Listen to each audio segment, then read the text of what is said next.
सरकार की स्थिति है सर, बाढ़ की हालातों का जायजा आपकी तरफ से लिया गया? देखिए, कल तो मैं यमुनानगर गया था, उससे पहले और भी इलाकों में गया था, मैम और कई जगह। बहुत ज़बरदस्त नुकसान हुआ है हरियाणा का। और कल यमुनानगर गया तो वहाँ जमुना के साथ साथ जितने गांव हैं उनके तो कईयों की तो पूरी 50-50, 100-100 एकड़ ज़मीन बह गई, पॉपुलर समेत ज़मीनें बह गई। बड़ा भारी नुकसान हुआ है, इसमें कोई दो राय नहीं। पूरे हरियाणा में कोई 6000 के करीब गांवों के में नुकसान हुआ है और 18 लाख एकड़ का इफ़ेक्ट हुआ है, ये इन्होंने दिया है। और 4 लाख से ज़्यादा किसानों ने ये क्षतिपूर्ति में डाला है, लेकिन असली नुकसान और भी ज़्यादा है। जैसे यमुनानगर का, जैसे मैंने बताया, कल काफ़ी लोगों को परेशानी थी। वहाँ कईयों के डंगर बह गए, मतलब मकान गिर गए, फसल गई। इसी प्रकार से जैसे और जगह भी कारण ये है कि ड्रेनों की सफाई नहीं हुई। वहाँ में गया था मैं, ड्रेन में कीकर पैदा हुई है। अब कीकर जम जाएगी उसमें तो आगे पानी कैसे जाएगा? ना लेवलिंग हुई, ना सफाई हुई।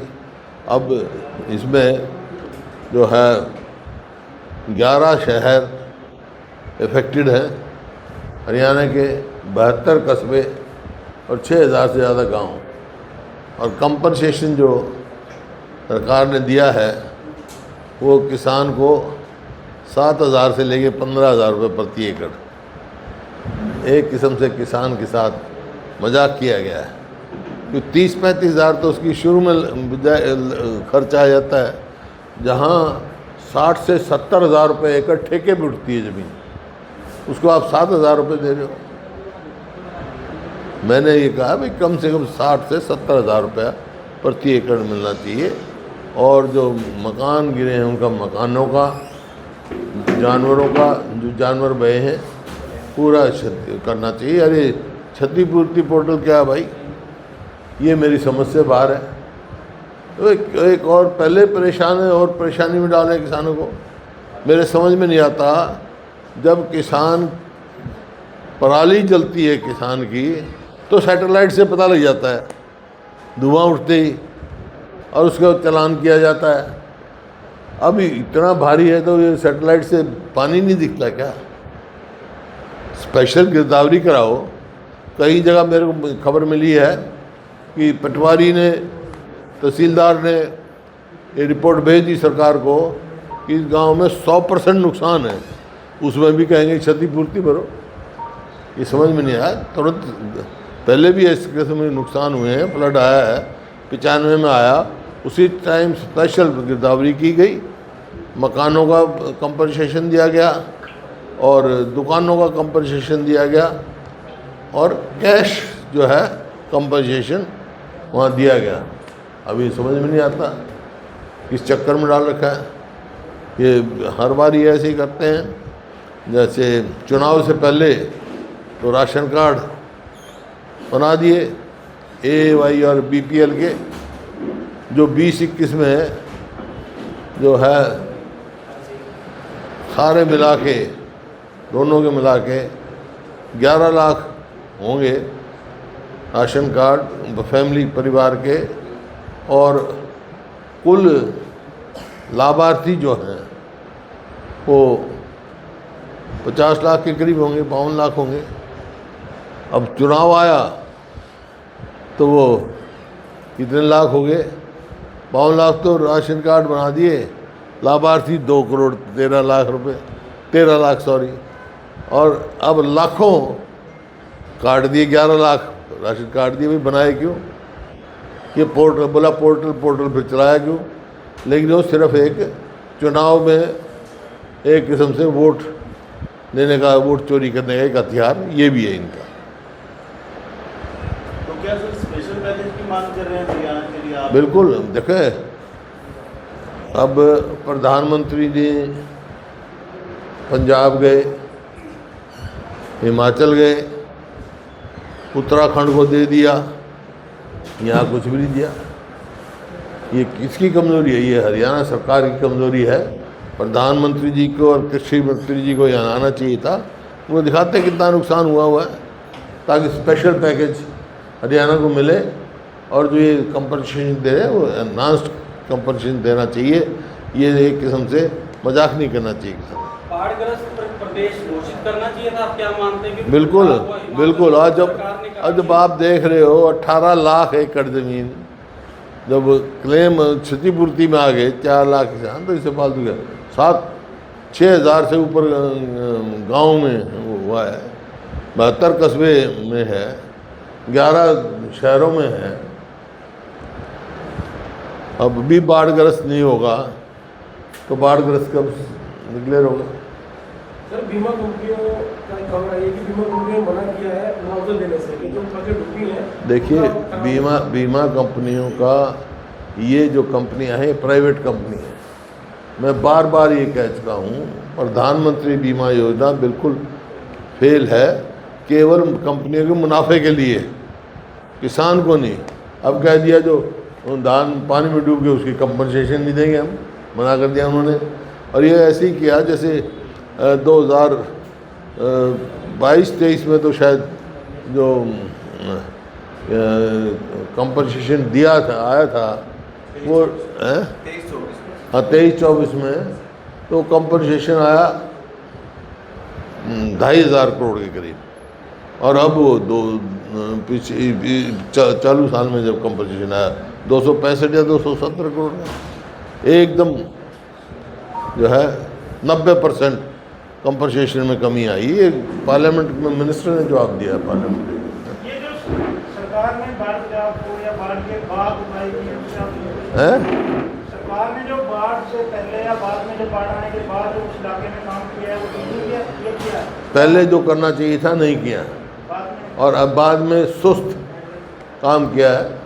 अब पहले करना चाहिए था अगर इलीगल माइनिंग रोक देते तो ये यमुना साइड के साथ भी नहीं आता, और अंदर जो पानी है वो ड्रेन पहले साफ़ कर देते और सब सीवरेज शहरों का साफ़ कर देते तो नहीं होता। लेकिन कोई कदम नहीं उठाए गए। यहाँ तक कि इस सरकार ने, मौजूदा सरकार ने सदा जो है बारिश के मौसम से पहले फ्लड कंट्रोल की मीटिंग होती है, अब को फ्लड कंट्रोल की मीटिंग नहीं करी तो क्या क्या कदम उठाएंगे भाई? ये संबंधित मंत्री कहते हैं कि जो ये अगर खनन कोई अवैध में हुआ और जो ज़्यादा बरसात हिमाचल में है उसकी वजह से बाढ़ आई है, कोई खनन की वजह से। ऐसा है, खनन नहीं है तो हाईकोर्ट कह रहा है 100 फुट तक खोद दिया, 3 फुट जो उस तक होनी चाहिए वो 100 फुट तक खोद दिया। और अवैध खनन क्या होता है भाई? हाईकोर्ट पूछेगा, सुप्रीम कोर्ट बताने लग रहा है, नेशनल ग्रीन ट्रिब्यूनल बता रहे हैं, क्या सब कह रहे हैं अवैध खनन है, खुला हुआ अवैध खनन है। सर इसके अलावा एक सवाल है, मुख्यमंत्री ने गुरुग्राम से स्वच्छता अभियान शुरू किया है। मुख्यमंत्री ने गुरुग्राम से स्वच्छता अभियान शुरू किया है और साथ साथ नगर निगमों की तरफ से भी एक नोटिस जारी किया गया है कि तमाम जो प्लाटों पे कूड़ा पड़ा है वो प्लाट धारक उसको साफ कराए, नहीं तो उन पर पेनल्टी लगाई जाएगी। कैसे देखते हैं सर?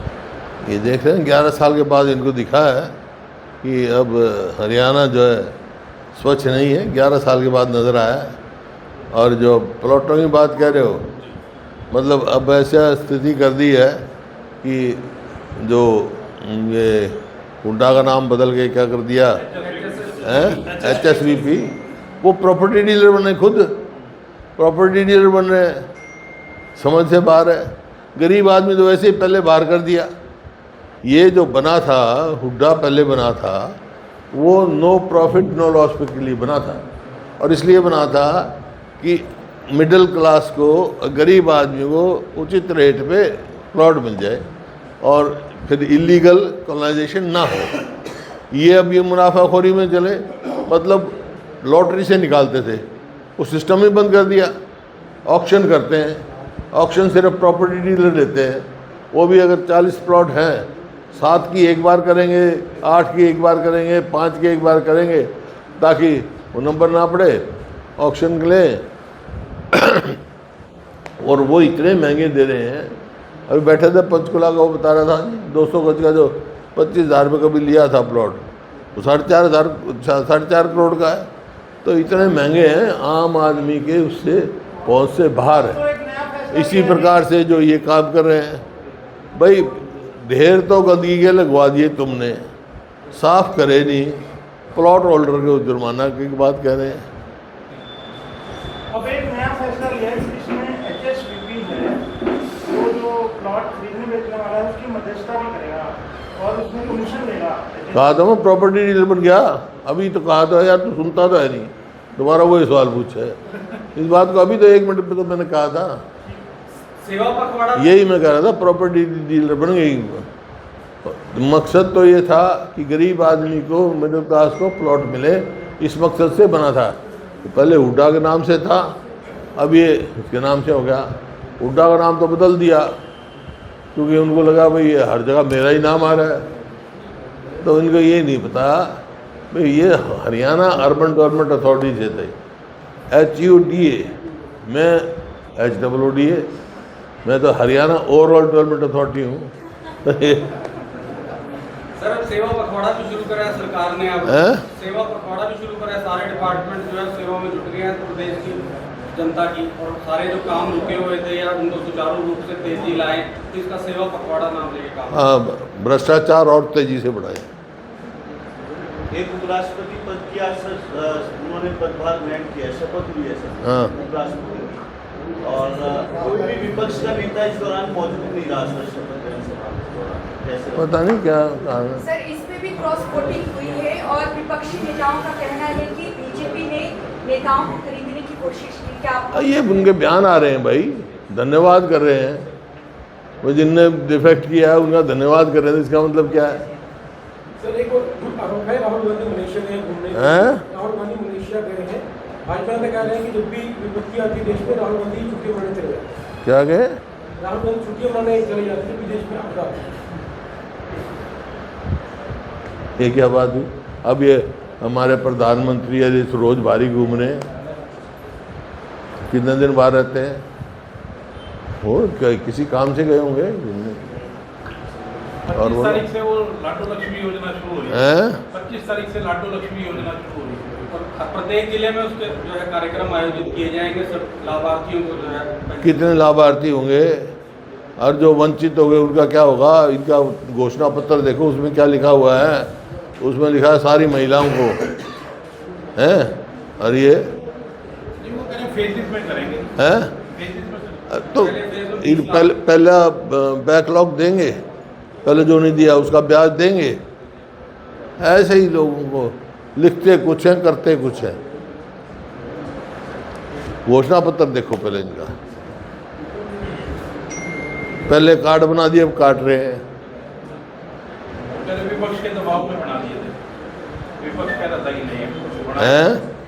मंत्री कह रहे हैं विपक्ष के दबाव में बना दिए थे, विपक्ष के मांग कर रहा था कि बनाए नहीं तो हमने बना दिए। अब देख रहे हैं, अब हम कह रहे हैं मत काटो, फिर क्यों काट रहे हैं? पहले बनाए क्यों और फिर काटे क्यों? कोई जवाब है इनका? धर्मांतरण कानून लागू किया 2022 में। हैं? धर्मांतरण कानून लागू किया था सरकार ने 2022 में, उसके तहत नूह में पहली गिरफ्तारी हरियाणा में हुई है। समझा नहीं मैं, क्या कौन? धर्मांतरण कानून लागू धर्मांतरण कानून क्या है? 2022 में लागू किया था, क्या है वो? इसमें जबरन धर्म परिवर्तन नहीं करवा सकते। हैं? जबरन धर्म?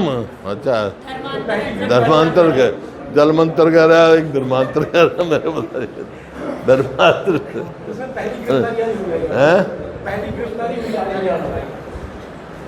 सिर्फ ये तो इनका वोट लेने का वो है नहीं, सबका अपनी अपनी आस्था है। ये देश सारे धर्मों का है, हिंदू मुस्लिम सिख ईसाई सबका है, सब ने आज़ादी की लड़ाई लड़ी है और सब इकट्ठे रहेंगे, प्यार से रहेंगे तो देश हमारा आगे जाएगा।